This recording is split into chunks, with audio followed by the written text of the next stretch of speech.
মানে পিআইবি আসলে একটা যেটা ছিল একটা মানে মরা ঘোড়া বা পা ভাঙা একটা ঘোড়া, যাকে উঠাতে গেলে আরেকটা ঘোড়া লাগবে। এইটার যে গত 15 বছর বাংলাদেশ যে অভিশপ্ত সময় কাটিয়েছে, সেখানে আপনি দেখবেন যে রাজা মিডাস তিনি যা ছুতেন তাই সোনা হয়ে যেত। আর আমরা যে ডাকিন শাসনে ছিলাম, যে ডাকিনীর শাসনে ছিলাম, তিনি যেখানে হাত দিয়েছেন সেটাই ধ্বংস হয়ে গেছে। বাংলাদেশে রাষ্ট্র প্রতিষ্ঠান, নীতি নৈতিকতা, এবং আপনি এক একটা সরকারি দপ্তরে যাবেন, তারা একটা পদ্ধতি জানে, সেটা হচ্ছে ফ্যাসিস্ট কায়দার যে পদ্ধতি। আপনি সেখানে যদি গণতান্ত্রিক পদ্ধতিতে চালাতে চাই আমরা, দেখা যায় যে ওটা কাজ করছে না, কারণ তারা ওই একটা ভাষাই জানে, যেটা শেখ হাসিনার ভাষা।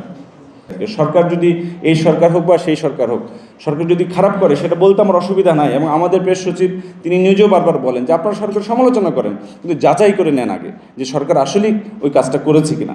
ফেক নিউজের বিরুদ্ধে আমাদের দাঁড়াতে হবে, আমাদের এই যে মিথ্যা ন্যারেটিভের বিরুদ্ধে দাঁড়াতে হবে। ভারতের সাংবাদিকরা যা করলো বাংলাদেশকে, আমাদের সাংবাদিকরা তো সেটার একটা আরও ভালো জবাব দেওয়ার কথা ছিল, আমরা কিন্তু পারি নাই। কিন্তু একই সঙ্গে পজিটিভ কথা হচ্ছে, ভারতের পাবলিক ইন্টেলেকচুয়াল নাই।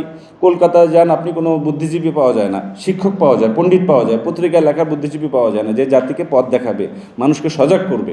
ওদের সাংবাদিকতা হচ্ছে হিন্দি সিরিয়ালের মতো। সেই তুলনায় বাংলাদেশের সাংবাদিকতা এখনও অবজেক্টিভ। আনন্দবাজারের যে ভাষা, সেই ভাষায় বাংলাদেশের কোনো রিপোর্টার বা সম্পাদক ওই ভাষায় কোনো রিপোর্ট ছাপবে না, বলবে যে তোমরা এটা হয় নাই। তো সেই দিক থেকে আমরা আমাদের এই অ্যাচিভমেন্টটা যাতে বুঝি এবং সেটা যাতে ধরে রাখি, এবং সেটা যাতে আবার একটা প্রশিক্ষণের মধ্যে দিয়ে চলে আসে। পিআইবি সম্পর্কে পিআইবি রিসার্চ করে, পিআইবি ট্রেনিং করে, পিআইবির আর্কাইভিং আছে, পিআইবির প্রকাশনা আছে।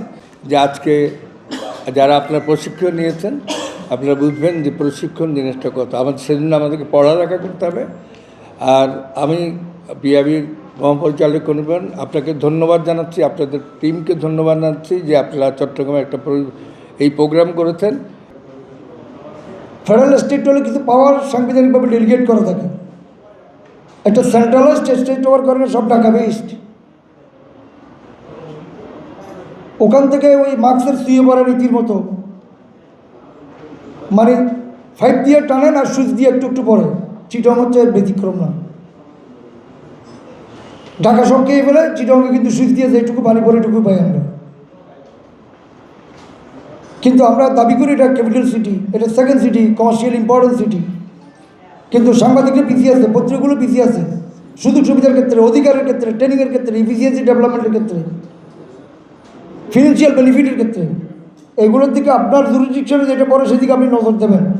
এখানে অনেক ট্যালেন্টেড সাংবাদিক আছে, তারা কিন্তু স্কোপ এবং অপরচুনিটির অভাবে তারা এটা ফ্লারিশ করতে পারে না। ভবিষ্যতে ঢাকাতে যে সমস্ত গ্রেটার ওয়েতে যে সমস্ত স্পেশালাইজড ট্রেনিংগুলো হবে, এই ট্রেনিংগুলোতে আমাদের সাংবাদিকদের জন্য একটা প্রফেশনাল একটা ব্যবস্থা রাখবেন, 4 জন 5 জন 3 জন, যেটাই পারে।